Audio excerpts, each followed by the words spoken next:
Bienvenue à toutes les femmes ambitieuses. Vous écoutez l'épisode 3 de la série spéciale Confiance en soi. Et aujourd'hui, je vous parle des liens entre la confiance en soi et le leadership. Je m'appelle Jenny Chamas. Je suis chef d'entreprise et master coach certifié.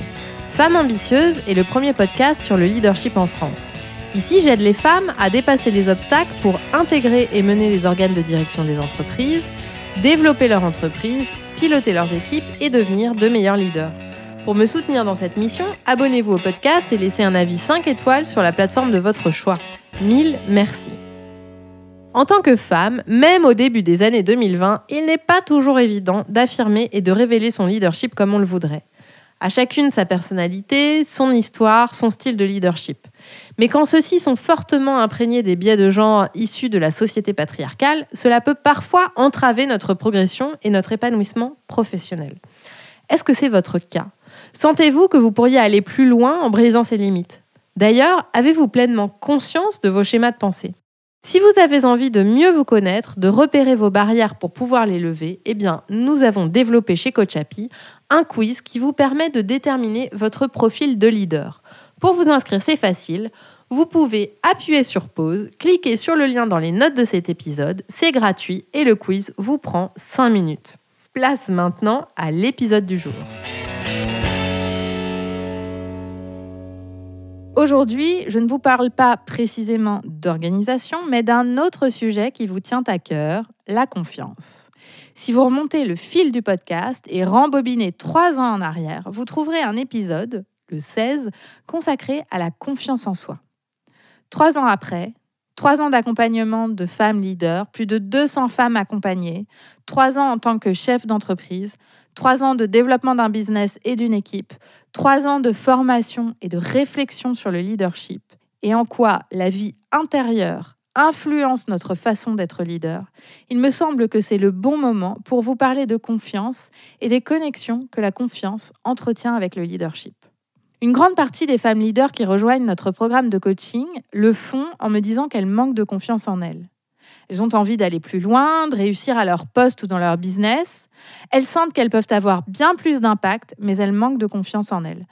Alors pourtant qu'elles ont déjà réussi une très belle carrière. Mais arrive un moment dans cette carrière où les limites intérieures semblent être trop fortes pour être dépassées. Alors en quoi confiance et leadership sont-ils intrinsèquement liés ? Et qu'est-ce que cela veut dire pour vous, chers leaders, pour votre vie intérieure et pour votre leadership ? Les grands leaders de notre temps ont un point commun, celui d'avoir su avancer vers leur vision et d'embarquer des millions de gens avec eux. Et leur vision, au départ, n'allait pas de soi. Prenez Gandhi, Mandela, les Obama. Qu'est-ce qui les a distingués ? Le fait de croire, d'avancer avec confiance. Confiance dans la vie, confiance en leur vision, confiance dans les autres et confiance en eux. La confiance leur a permis d'avancer dans cette mission qui les dépasse, d'en être si convaincus qu'ils ne pouvaient pas cesser, même face à l'immensité et la difficulté de la tâche. Alors je vous donne ici des exemples exceptionnels de personnes ordinaires, malgré tout le respect que je leur porte. N'oubliez pas que nous naissons tous ordinaires et que chacun d'entre nous a des talents. La différence entre les leaders qu'on qualifie d'extraordinaires et les autres, c'est la façon dont ils ont investi pleinement leurs talents, les ont fait rayonner, se sont engagés avec détermination et passion vers leur vision. La façon dont ils ont cru en la vie, en leur vision, dans les autres et en eux-mêmes pour avancer et avoir de l'impact. Pensez maintenant à tous les leaders qui vous entourent, qui ne sont pas nécessairement célèbres, mais qui sont des leaders de grande qualité. Ils ont ce même point commun, la confiance. Alors qu'est-ce que la confiance vraiment ? C'est la capacité à croire que ça va aller. Croire en la vie, croire en une mission, un objectif, un élan, une direction. Croire dans les autres, croire en soi. On n'a pas tout le temps confiance à tous les niveaux. Ça varie selon les moments, selon les sujets, selon notre état d'esprit de la période. Le capital confiance se développe et parfois perd quelques points pour en regagner plus tard. Vous constatez sans doute qu'ici, je ne parle pas uniquement de confiance en soi, mais de confiance dans sa globalité.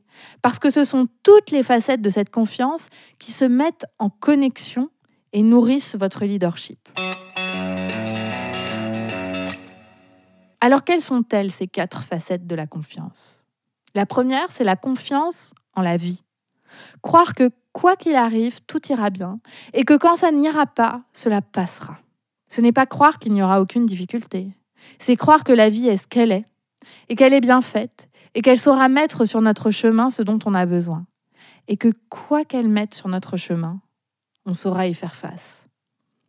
C'est une confiance qui vous permet de mener des équipes, des projets, des entreprises en regardant devant, en avançant même quand c'est dur et en étant un phare pour les autres. C'est la leader qui sait continuer à y croire malgré les difficultés, même quand ses équipes sont démotivées. Cette croyance profonde que la vie saura aider un dénouement, quel qu'il soit. La deuxième facette de la confiance, c'est la confiance en votre mission, votre direction, votre élan. Croire que vous êtes sur le chemin parfait pour vous, quel que soit ce chemin, et même quand le chemin prévoit des pauses, des réorientations. Que ce chemin est parfait, quelle qu'en soit sa direction, et que vous avez un rôle dans tout ça. Que vous participez à quelque chose de plus grand que vous, et que cette chose-là a du sens pour vous. Cette confiance permet votre engagement. Or, une leader qui a de l'impact, qui rayonne, qui inspire, est engagée. Elle croit en ce qu'elle fait, même si elle doute parfois. Elle sait mobiliser cette croyance en une vision plus grande qu'elle. La troisième facette, c'est la confiance dans les autres. Croire aux autres, en leur capacité, en leurs valeurs, en leur humanité. C'est croire en l'interdépendance, croire en la connexion aux autres, croire aux liens qui existent entre les êtres humains, croire en la fraternité, en la sororité. C'est croire qu'ensemble, on est plus fort que tout seul. C'est croire en vos équipes, en vos managers, en vos clients, pour les emmener, les développer et créer ensemble de la valeur. Et puis, la quatrième facette de la confiance, c'est la confiance en soi.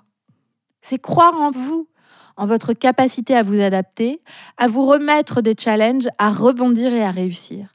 Croire que quand vous ne savez pas, vous serez capable d'apprendre. Croire que vous êtes capable de demander de l'aide, capable de comprendre. Croire en votre capacité à être leader, à être vous-même et à emmener les autres avec vous. Il y a 3 points essentiels à la confiance. Le premier, c'est que la confiance naît en vous, pas à l'extérieur de vous. C'est d'abord et avant tout un élan intérieur. La confiance naît de vos pensées. Évidemment, les encouragements extérieurs participent à accéder plus facilement à un état d'esprit qui encourage votre confiance. Mais on aura beau vous donner des dizaines de feedbacks positifs, croyez-moi, cela ne créera pas la confiance en vous si vous ne croyez pas déjà en vous. Parce que vous serez confronté à ce que disent les autres, mais si vous ne croyez pas en vous, vous ne croirez pas non plus les autres. Autrement dit, rien ne sert de chercher cette confiance en dehors de vous par la validation des autres. Le plus important ici est d'aller la chercher en vous. Et dans notre programme de coaching, on vous enseigne de quelle façon générer cette émotion pour vous-même. Parce que cela s'apprend, parce que vous pouvez développer des chemins neuronaux qui vous permettent d'accéder plus facilement à cette émotion de confiance. Le deuxième point, c'est que la confiance se crée dans l'action. Certaines de mes clientes se définissent comme des personnes qui doutent, qui n'ont pas confiance en elles, comme si c'était une étiquette qu'on pouvait se coller sur la tête, comme si c'était immuable. Pourtant, ça n'est pas un trait de caractère, mais une émotion générée par nos pensées. Aussi, cette émotion fluctue. Il y a des hauts et des bas au gré des événements, des humeurs et surtout au gré de vos pensées. Et le meilleur remède au manque de confiance, c'est l'action, car c'est l'action qui génère des résultats. Avoir confiance sans agir ne sert pas à grand-chose pour créer des résultats. Et ce qui est magique, c'est qu'on peut tout à fait avancer et se mettre en action pas à pas, sans avoir grande confiance, et constater dans l'action qu'on en est capable et développer ainsi notre capacité à croire en nous-mêmes, développer notre confiance. Troisième point, la confiance n'exclut pas le doute. On peut tout à fait avoir confiance et douter. C'est même plutôt sain de se questionner et de ne pas toujours foncer tête baissée. Vous pouvez être une excellente leader qui a confiance et qui doute. La confiance à 100%, ça n'existe pas. Je pense sincèrement qu'on est toute notre vie en chantier et que c'est totalement OK. Alors, comme exercice de mise en pratique cette semaine, je vous encourage à noter sur une échelle de 1 à 10 votre niveau de confiance sur chaque facette de la confiance. Quel est votre niveau de confiance en la vie, votre confiance en votre mission, la confiance que vous avez dans les autres et la confiance que vous avez en vous-même? Et qu'est-ce que ces notes vous apprennent sur votre confiance et sur vous? À votre avis, en quoi ce niveau de confiance sur chaque facette de la confiance impacte-t-il positivement et négativement votre leadership? Saviez-vous que l'Hebdo des leaders, cette lettre personnelle dans laquelle je partage mon expérience et mes outils les plus précieux de leadership, est accessible seulement via notre newsletter? Inscrivez-vous gratuitement pour la recevoir tous les vendredis. Le lien est dans les notes de cet épisode. Vous dirigez une entreprise ou occupez des fonctions de décideur RH? En tant qu'organisme de formation, Coach Happy accompagne vos talents féminins pour de meilleurs résultats, un leadership affirmé et davantage de confiance. Si vous voulez retenir vos talents, si vous voulez les faire évoluer, contactez-nous via la page entreprise du site ou grâce au lien dans les notes de cet épisode.